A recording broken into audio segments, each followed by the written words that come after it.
ఈ రోజు ఒక వినూత్నమైన కార్యక్రమంతో మేము ముందుకు వచ్చాను. నేను ఇక్కడ రెండు విధాలుగా మీరు చూస్తే, ఒకటి బంగారు కుటుంబాలు ఇప్పుడే కలెక్టర్ గారు చెప్పారు. దగ్గర దగ్గర 41 మంది ఈ గ్రామంలో అందరికంటే తక్కువ ఆదాయం వచ్చే కుటుంబాలు. అంటే ఇవంతా కూడా 20 లక్షల కుటుంబాలని రాష్ట్రంలో ఎంపిక చేశాం.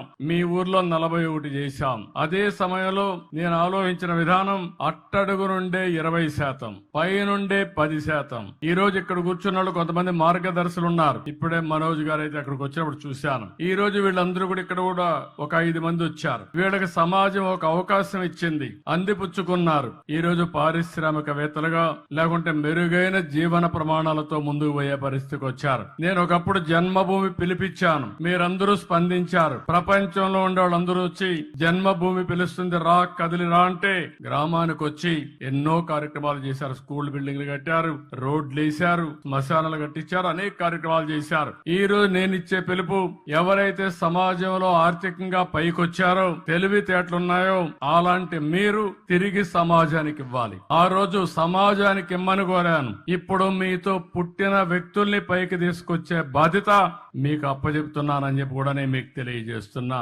ఆర్థిక సంస్కరణలు వచ్చాయి. నేనే దీనికి కూడా ఆ రోజు భారతదేశంలో పివి నరసింహరావు గారు ఆర్థిక సంస్కరణలు తీసుకొస్తే సెకండ్ జనరేషన్ రిఫార్మ్స్ కి నేనే శ్రీకారం చుట్టాను. ఈ రోజు మీరు చూస్తే బ్రహ్మాండమైన రోడ్లు వచ్చాయి. ఒకప్పుడు హైదరాబాద్ విజయవాడ రోడ్డు చూసేవాళ్ళం.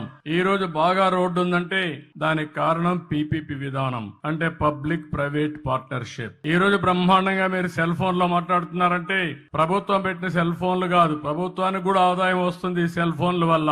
ప్రైవేట్ వ్యక్తులు సర్వీస్ ఇస్తారు, దానివల్ల వాళ్ళకు లాభాలు వస్తున్నాయి, మీకు మెరుగైన సేవలు అందుతున్నాయి. కరెంటు విషయంలో గాని, అనేక విషయాల్లో, కాలేజీల విషయంలో గాని చాలా మంది ముందుకు వచ్చి ఎన్ని పోయారు. కానీ ఈ రోజు పీపీపీ విధానంలో ఫ్యాక్టరీ పెట్టినా వాళ్ళు పైకి వచ్చారు, తప్పులేదు. ఈ రోజు సిఎస్ఆర్ కూడా పెట్టారు, కార్పొరేట్ సోషల్ రెస్పాన్సిబిలిటీ అని. కానీ కొన్ని కార్యక్రమాలు చేస్తున్నారు. కానీ ఈ రోజు నేను తీసుకున్న కార్యక్రమం మీరు చూస్తే ఎప్పుడు కూడా 20-30 సంవత్సరాల ముందే నేను ఆలోచిస్తాను. సమాజాన్ని అధ్యయనం చేస్తా ఉంటాను, ఎప్పటికప్పుడు అర్థం చేసుకుంటా ఉంటాను. నా ఆలోచన ఒకటే, భారతదేశంలో పుట్టిన ఏ వ్యక్తి గాని పేదరికంలో ఉండడానికి వీలు లేదు.